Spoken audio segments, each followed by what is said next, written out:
नमस्कार, आप देख रहे हैं सामना सवालों का और मैं हूं सुंदर सोलंकी। सवालों का सामना आज एक ऐसी शख्सियत करेगी जिनके बारे में माना जाता है कि सियासत में जुबान के पक्के हैं। दूसरी बड़ी बात, बहुत संघर्षशील हैं। और लेकिन तीसरी एक और जो बड़ी बात है, जो पूरे देश ने देखा कि जब किसान आंदोलन था तो एक ही व्यक्ति जो अपने राजनीतिक करियर में एक इस तरह का दाव खेलते हैं जो सबको हैरान कर देता है और एक इतिहास बन जाता है। जी हाँ, हम बात कर रहे हैं आईएनएलडी के वरिष्ठ नेता अभय सिंह चौटाला की। सर, स्वागत है आपका। बहुत धन्यवाद। कैसे हैं आप? बस अच्छा है सब। और पार्टी भी ठीक है। हम संगठन को बढ़ावा देने पे लगे हुए हैं। अपने संगठन को शहर और गांव के वार्ड के स्तर पे जिम्मेवारियां लगा रखी है। हम उसको उस स्टेज पर ला करके खड़ा करेंगे कि 2024 फिर इंडियन नेशनल लोकदल पार्टी का हो।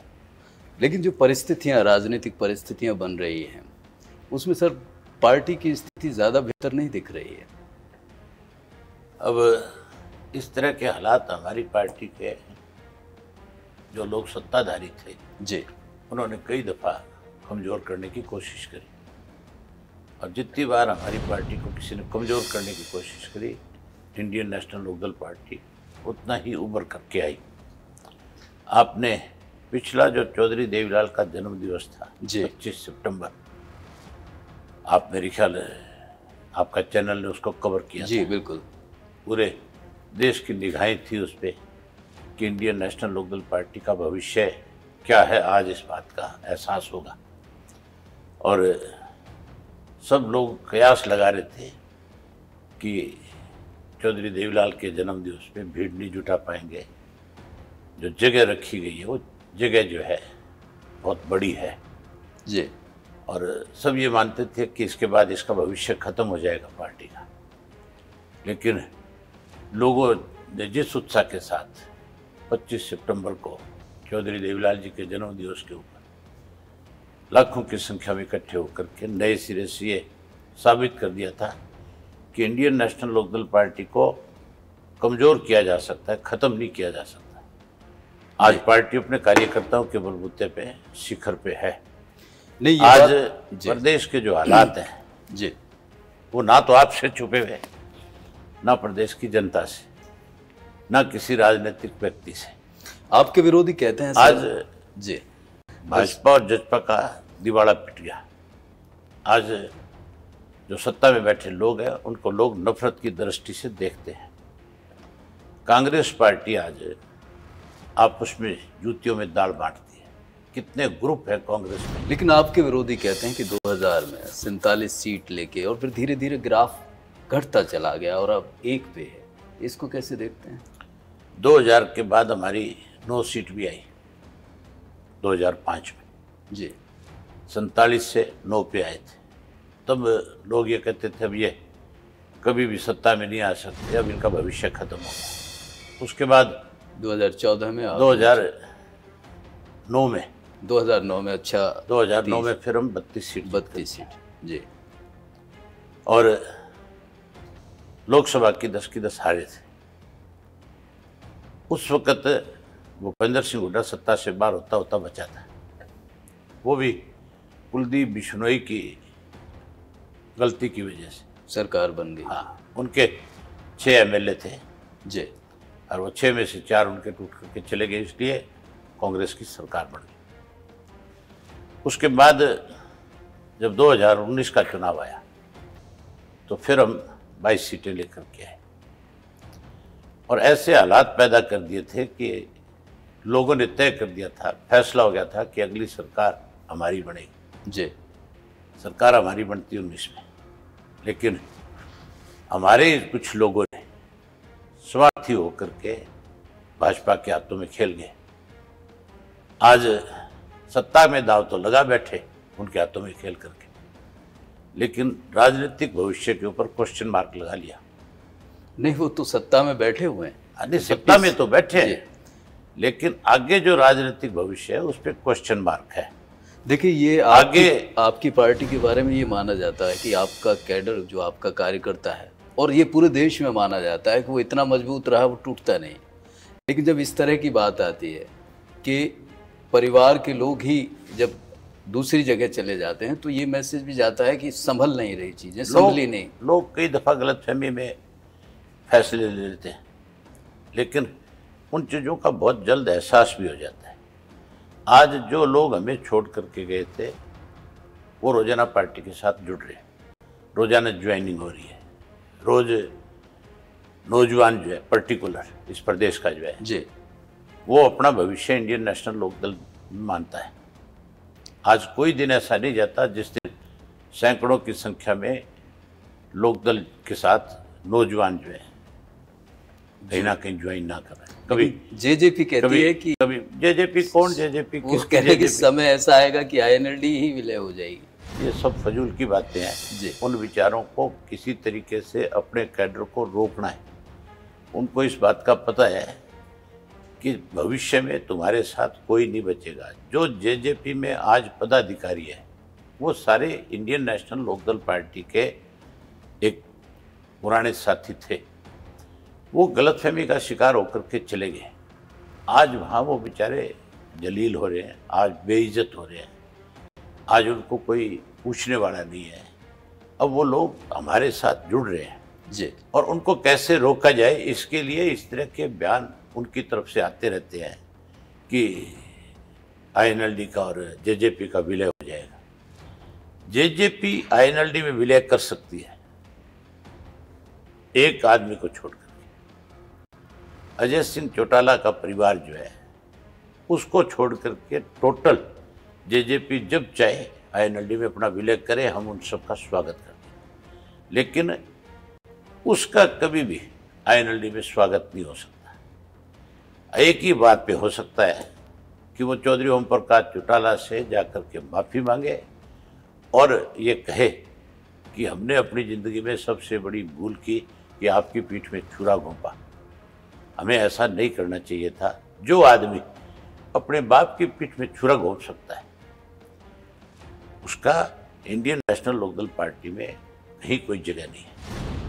वो उल्टा कहते हैं कि हमारे साथ उनके कहने से नहीं, हमारे लोगों साथ से इंसाफ नहीं हुआ। लोगों से पूछो जाकर के, इस बात का जवाब लोग देंगे।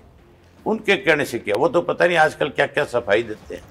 तो परिवार में एक होने की संभावना है अगर इस तरह से वो आते हैं तो। मैंने बताया ना जी, कि चौटाला साहब से जाओ, माफी मांगो और सार्वजनिक रूप से माफी मांगो। तो ये स्थिति बन जाएगी, ये जो बस दूरियां खत्म हो जाएंगी। एक ही तरीका है कि वो अपनी गलती का एहसास करे, माफी मांगे, फिर कोई विचार हो सकता है। तो इस बारे में बातचीत कभी हुई किसी मार्फत की उनको अपनी गलती का, जो आप कह रहे हैं कि एहसास हो? और वो जो आदमी अपने बाप का नहीं, मैं उससे बात करना तो बहुत दूर की बात है, मैं तो शक्ल देखना भी पसंद नहीं करता। एक बात और है सर, ये आम आदमी पार्टी का जिक्र और होने लगा जैसे पंजाब में सरकार बनी है, इसको क्या आईएनएलडी के लिए भी कोई चुनौती देखते हैं आप? आप पार्टी का भविष्य मुझे नहीं लगता कि कोई ज़्यादा अच्छा रहेगा। लगातार इनका कारवा बढ़ रहा है। आज आप ये देखो ना, पूर्व विधायक, आप मुझे पूर्व मंत्री शामिल हो रहे हैं।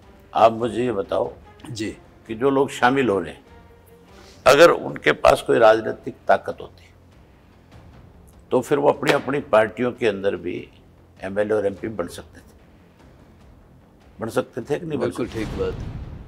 लोगों ने उनको जीरो किया तभी उनकी टिकटें कटी, तभी वो लोग राजनीति में हाशिए पे चले गए।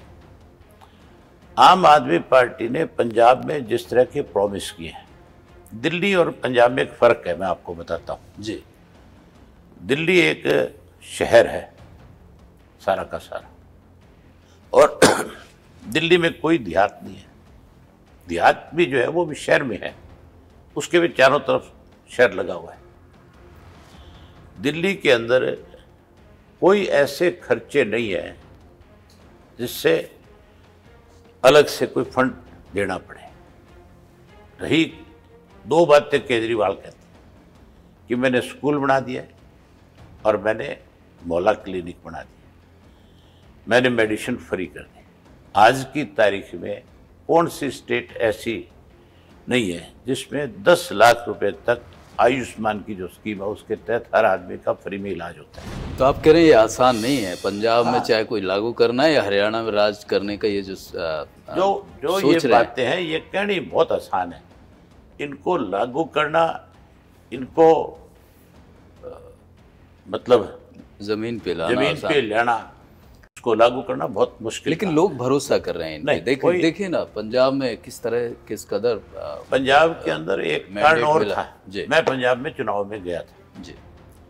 अकाली दल को जो वोट नहीं मिलने का जो सबसे बड़ा कारण समझता हूँ, लोगों के मन से अकाली दल के प्रति उनकी सरकार में जो बेअदबी की बात हुई थी, वो बात घर की हुई थी, वो बात उनके दिमाग से निकली नहीं। उन्होंने ये मान लिया था इसके लिए ये लोग दोषी हैं। ये एक बड़ा फैक्टर था। कांग्रेस में आपस में इतनी गुटबाजी थी, इतनी ज्यादा लड़ाई थी कि लोगों ने ये मान लिया कि अगर इनको वोट भी दे देंगे, दोबारा सत्ता सौंप भी देंगे, तो ये लोग तो आपस में उलझे रहेंगे, हम किसके पास जाएंगे, हमारा कैसे काम होगा। तो इसलिए आम आदमी की तरफ देखा। यहाँ भी तो हरियाणा में भी इन्होंने बारी बारी एक ही बात कही, ये ले दे करके ये कहते रहे कि भाई आप हमें एक मौका दे दो। लोगों ने मौका दे दिया, अभी आपने देखा नहीं, मौका मिले तो 1.5 महीना भी नहीं हुआ जी। उससे पहले इन्हीं के मिनिस्टरों के खिलाफ इन्हीं के पार्टी के लोग मुजाहरे करने लगे, धरने देने लगे। इनको मजबूर होकर के उन लोगों को सस्पेंड करना पड़ रहा है। जिस पार्टी में 1.5 महीने की बनी हुई सरकार में विद्रोह की चिंगारी है, वो 5 साल कैसे निकालेंगे अपने, वो लोगों का 5 साल तक कैसे। आप मुझे बीजेपी भी यही सोच रही है कि अपने आप ही खत्म हो जाएंगे। अच्छा, ये कह रहे हैं कि चंडीगढ़ तो हरियाणा से लेना ही है। दूसरा क्या है, SYL को लेकर आपने भी बहुत, आपकी पार्टी ने भी काफी संघर्ष किया। अब क्या रणनीति है? ये कह रहे हैं कि अलग राजधानी दे देते हैं, हरियाणा की भी अलग हो जाएगी, पंजाब की भी अलग हो जाएगी। ये जो कहते हैं आप पार्टी वाले कि चंडीगढ़ आधा हरियाणा का आधा पंजाब का, ये कह रहे हैं कि अलग दे देते हैं। सुनो ना आप जी, ये इशू सेंट्रल गवर्नमेंट का है, ये किसी स्टेट का नहीं है। ये कोई स्टेट फैसला नहीं कर सकती कि किसको क्या देना है। ये फैसला सेंट्रल गवर्नमेंट करेगी, और ये फैसला ऑलरेडी कमीशन कर चुका है कि चंडीगढ़ हरियाणा का हिस्सा है। शाह कमीशन की रिपोर्ट के मुताबिक हरियाणा का हिस्सा बनता है चंडीगढ़। अगर चंडीगढ़ को आप पंजाब को देते हो तो उसके एवज में 107 हिंदी भाषी अक्षत्र गांव जो है, चाहे वो अबोर फाजिल्का के हैं, चाहे वो खड़ तहसील पुरानी के हैं, वो आपको इनको हैंडओवर करने पड़ेंगे। जहाँ तक SYL का सवाल है, SYL का फैसला आप पार्टी कौन होती है करने वाली? सुप्रीम कोर्ट ने फैसला कर दिया, हरियाणा के हक में फैसला है। ये तो फैसला तो है, वो कुछ नहीं रहा है। ये तो हमारे हरियाणा का मुख्यमंत्री जो है, वो पता नहीं क्यों इस चीज के लिए अपने आप को कमजोर महसूस कर रहे हैं। हमारे यहाँ एक प्रस्ताव पास हुआ अभी पिछले दिनों जी असेंबली में, SYL को लेकर के प्राइम मिनिस्टर से मिलेंगे। आज तक मुख्यमंत्री समय नहीं ले पाया। 2016 से लेकर के याद है 2000 आपने भी वक्त मांगा और इनको बोला भी था। 2021 आ गई, 22 आ गई, अब तक समय नहीं ले पाए। तो मुख्यमंत्री में कहीं ना कहीं कमजोरी है। नहीं, आपकी पार्टी इसको लेके अब कुछ आगे कुछ प्लान कर रही है कि हम इंतजार कर रहे हैं। मुख्यमंत्री को चिट्ठी लिखेंगे, पूछेंगे कि मुख्यमंत्री जी आपने विधानसभा में कहा था कि हम समय लेंगे प्रधानमंत्री से और हम इसके लिए बात करेंगे। आप कब समय ले रहे हो, कब बात कर रहे हो, ये लोग जानना चाहते हैं। बिल्कुल। एक और बात, आप चौधरी वीरेंद्र के जन्मदिन पर जब आपने स्टेज साझा किया था तो वहाँ कहा था कि ये ज़्यादातर लोग दलों में दुखी हैं, मजबूर हैं। तो ये जो इनकी मजबूरी खत्म करने का कोई प्लान है आपके पास कोई? आपने देखा नहीं था मंच पे बैठे हुए लोग, जब मैंने ये बात कही थी तो मुस्कुरा के उन्होंने, सबके चेहरों पर मुस्कुराहट थी। हाँ था। सब लोग ये चाहते हैं आज की तारीख में, प्रदेश की जनता भी चाहती है, प्रदेश के पॉलिटिकल लोग भी चाहते हैं कि तीसरा फ्रंट बने, और तीसरा फ्रंट बन करके इन दोनों से पीछा छुटवाए, भाजपा और JJP की सरकार से और कांग्रेस से। इनसे लोग दुखी है। लोगों को आज चौधरी ओम प्रकाश चौटाला का 2000 से 2005 का राज याद आ रहा है, 87 से 91 का राज चौधरी देवीलाल का याद आ रहा है। लोग फिर से कहीं इस बात को लेकर के आज सोच रहे हैं कि अगर थर्ड फ्रंट पड़ जाए तो हम 1 मिनट में इनको साफ कर दें। तो थर्ड फ्रंट की कोई रूपरेखा, कुछ लोगों से कुछ संपर्क हो रहा है आपका? आपस में हमारी कोई बातचीत चल रही है जी, हम मिलते हैं एक दूसरे से। आम आदमी हर चीज में समय लगता है। आप ये मान के चलो कि मैंने उस दिन मन से कह दी, आप मेरे से आज पूछ लो कि क्या हुआ उसका जी, तो कोई भी चीज, दाल सब्जी बनने में भी समय लगता नहीं है। है, बड़ी चीज है प्रदेश के। इसमें समय लगेगा, लेकिन मुझे पूरा विश्वास है, मुझे पूरा भरोसा है कि इस तरह की तीसरी ताकत हरियाणा में खड़ी होगी, जो हरियाणा से उदाहरण देगी देश को। ये कांग्रेस की जो स्थिति है, आप किस तरह से देखते हो? ये कांग्रेस की जो आपसी कलह है या आपसी स्थिति है संगठन की? कांग्रेस की कलह स्टेट में नहीं, देश में है, घर में है। कांग्रेस के 3 फ्रंट हैं उनके अपने घर में। राहुल जी अपनी जगह है, सोनिया जी अपनी जगह फैसले लेती है, प्रियंका जी अपनी जगह फैसले लेती है। हुड्डा साहब के समर्थक कहते हैं कि अगर हुड्डा साहब को पार्टी दे दी गई, आला कमान ने भरोसा जताया, तो बीजेपी का विकल्प ही कांग्रेस है, कोई दिक्कत ही नहीं है।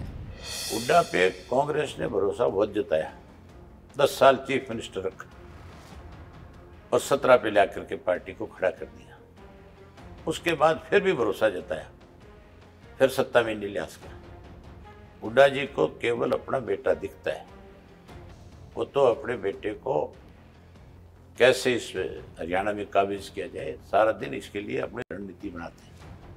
उनको कोई मतलब नहीं है कांग्रेस।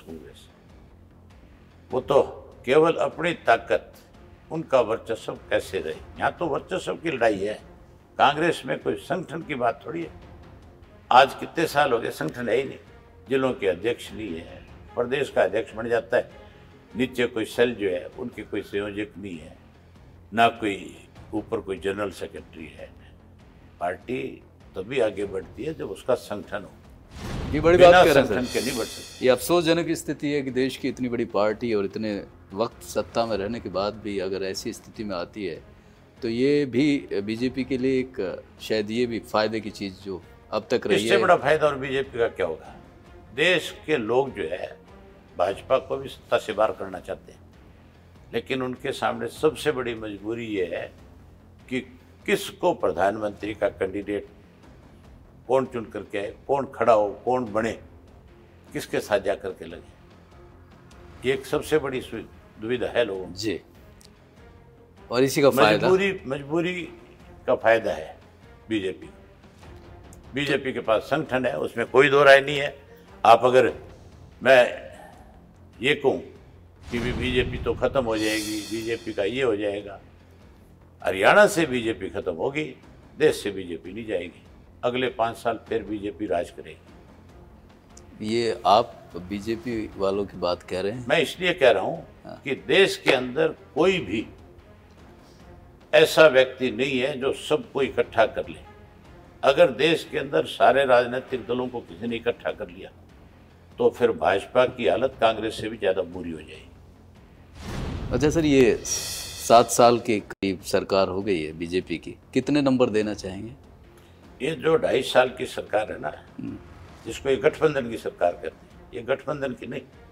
गठबंधन तो पार्टियों का चुनाव से पहले हुआ करता है, ये मजबूरी में इकट्ठे हुए। ये तो लुटेरों का एक गिरोह इकट्ठा हुआ, ये ठगबंधन है। इनमें तो बाकायदा डिपार्टमेंट बांटे गए हैं कि ये डिपार्टमेंट हमारे पास रहेंगे, ये तुम्हारे पास रहेंगे, इसमें हम डाके मारेंगे, वहाँ तुम डाके मारोगे।